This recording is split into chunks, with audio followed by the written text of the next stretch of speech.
Hi, my name is David Hawking. I'm the editor of the Annotated Edition of the Book of Isaiah. I created this book because in reading the Book of Mormon, we have this quote and commandment from Jesus Christ. And he says, "And now behold, I say unto you that you ought to search these things. Yea, a commandment I give unto you, that ye search these things diligently. For great are the words of Isaiah. For surely Isaiah spake as touching all things concerning my people, which are of the house of Israel. Therefore it must needs be that he must speak also unto the Gentiles." Isaiah was a master poet of parallelisms. One of the most difficult parts of Isaiah is that he uses Hebrew symbolic expressions. Example, "You have increased the rejoicing, you have magnified the joy." The bricks have fallen down, but we will build with hewn stones. The sycamores have been cut down, but we will replace them with cedars, whose arrows will be sharp and their bows bent. Come ye, and let us go up to the mountain of the Lord, to the house of the God of Jacob. And they will bring your sons in their bosoms, and your daughters will be carried upon their shoulders. Look to Abraham your father, and to Sarah, she that bare you. As you can tell from all of these examples, Isaiah was a master of poetic parallelisms, and so therefore reading his prophecies is best visualized when you see the poetic parallelisms. I create those parallelisms when I formatted the text. In this example, you will see chapter 9, where I have all of the verses in blue, because this is the voice of Isaiah, and you'll be able to see all the poetic parallelisms. For example, in verse 4 it says, "For thou hast broken the yoke of his burden and the staff of his shoulder, the rod of his oppressor, as in the day of Midian." If we look at the King James Bible and compare it to the Book of Mormon, we'll see some differences. For example, in the King James Bible, we'll see, "For they call themselves the holy city, and stay themselves upon the God of Israel. The Lord of hosts is his name." However, if we look at the parallel in the Book of Mormon, we think that there might be some errors in what we just read. For example, "Nevertheless, they call themselves of the holy city, but they do not stay themselves upon the God of Israel, who is the Lord of hosts. Yea, the Lord of hosts is his name."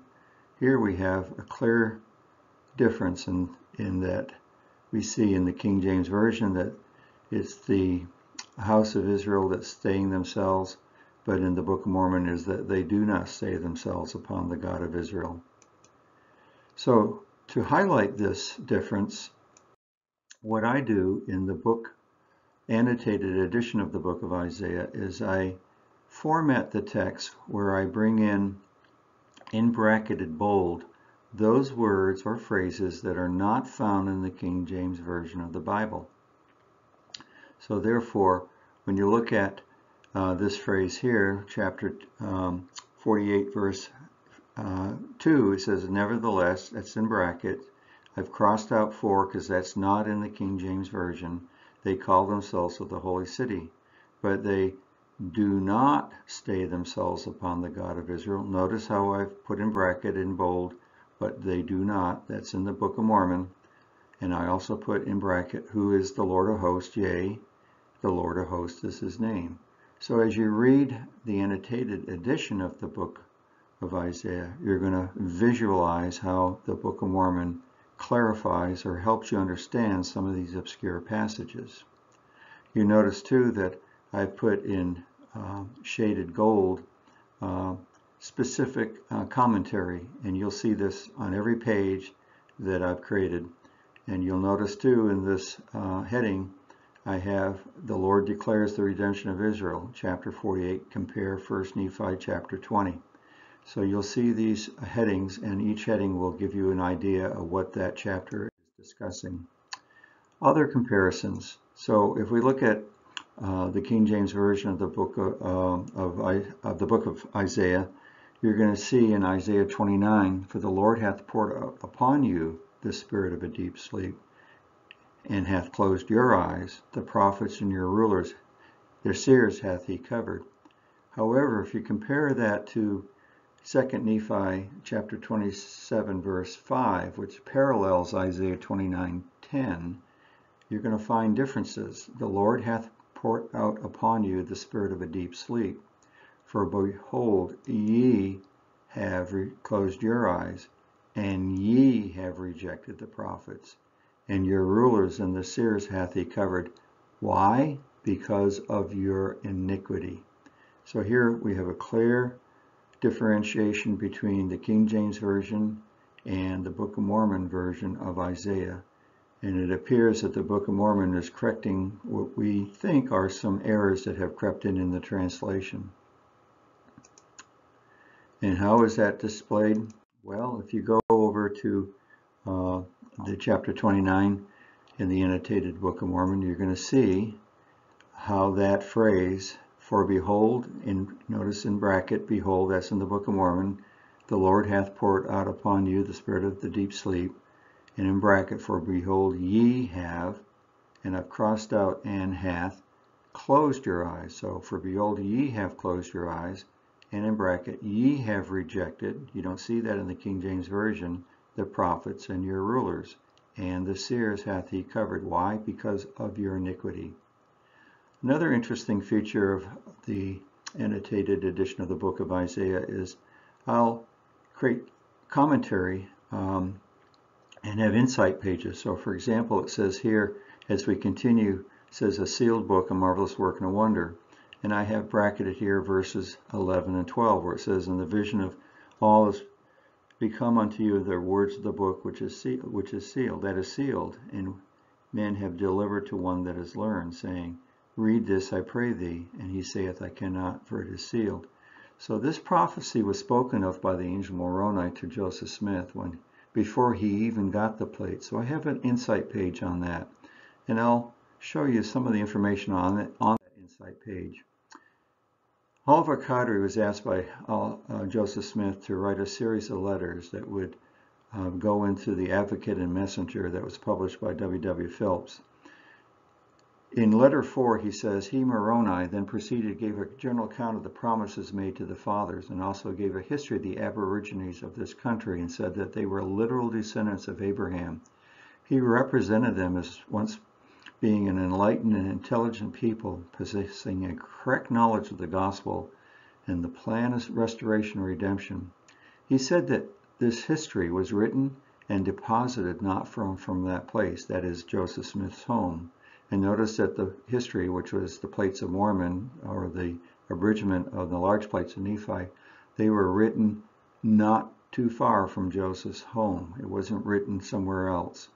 And that it was our brother's privilege, if obedient to the commandments of the Lord, to obtain and translate the same by the means of the Urim and Thummim, which were deposited for that purpose with the record. So here we have a clear understanding that the Urim and Thummim was provided to help Joseph Smith and assist him in understanding how to translate the record. And then this is the important part. "Yet," said he, that is the angel Moroni, "the scripture must be fulfilled before it is translated, which says that the words of a book which were sealed were presented to the learned." And he's referencing Isaiah 29, verses 11 and 12.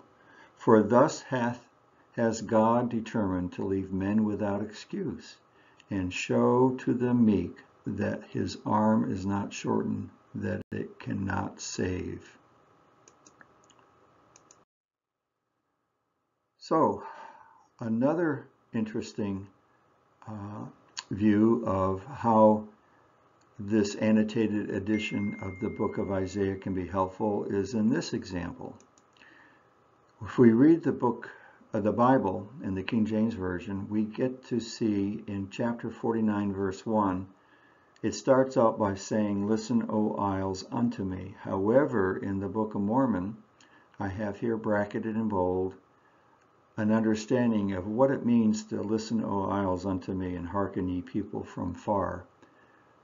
What we get in the Book of Mormon is the following. And again, hearken, ye house of Israel, all ye that are broken off and are driven out because of the wickedness of the pastors of my people, yea, all ye that are broken off, that are scattered abroad, who are of my people, O house of Israel.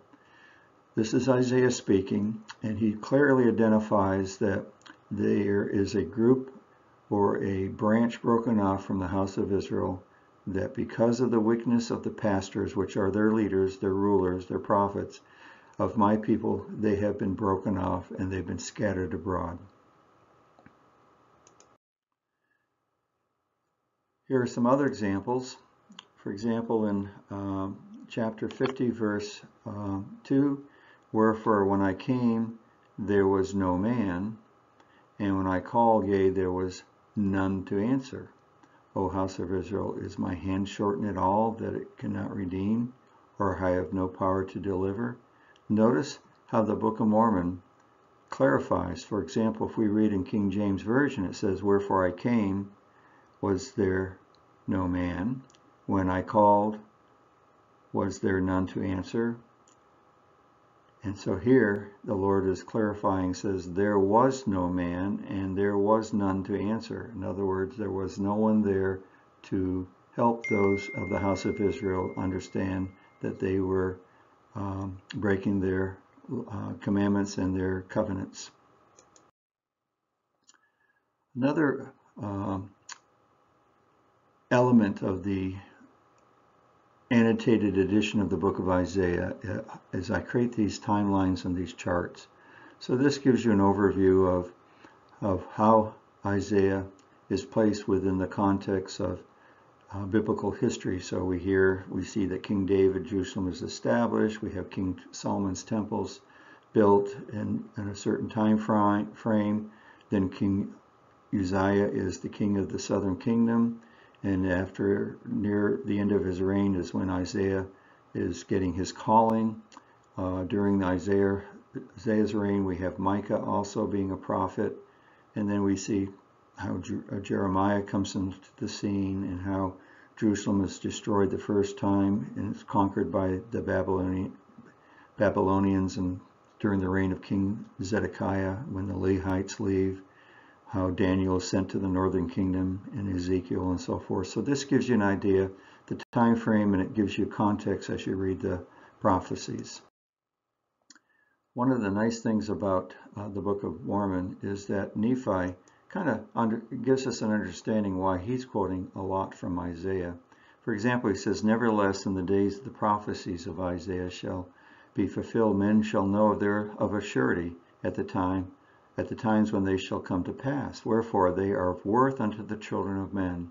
And he that supposes that they are not, unto them will I speak particularly, and confine the words unto my own people, that is the house of Israel. For I know that they shall be of great worth unto them in the last days, for in that day shall they understand them. Wherefore for their good have I written them. So let's take a look at that. So here's the house of Israel timeline. And again, I've taken a broad stroke by saying we've got the timing of Moses, we've got the time of King David, the Davidic dynasty. This is when Isaiah is reigning during that time. Jeremiah is there as well as a prophet. We got Ezekiel and Daniel up there in the northern kingdom. And then we've got the regathering of the Jews after they've been scattered. And then you're seeing the books of Esther and Ezra and Nehemiah. And during this time, they're being ruled by the Persians, the Greeks, the Romans, and this is what we call the Second Temple period. And then in Jerusalem, the Roman army soldiers came and they destroyed the temple, and the Jews were scattered, those in the house of Judah in the southern kingdom. And this is known as the diaspora.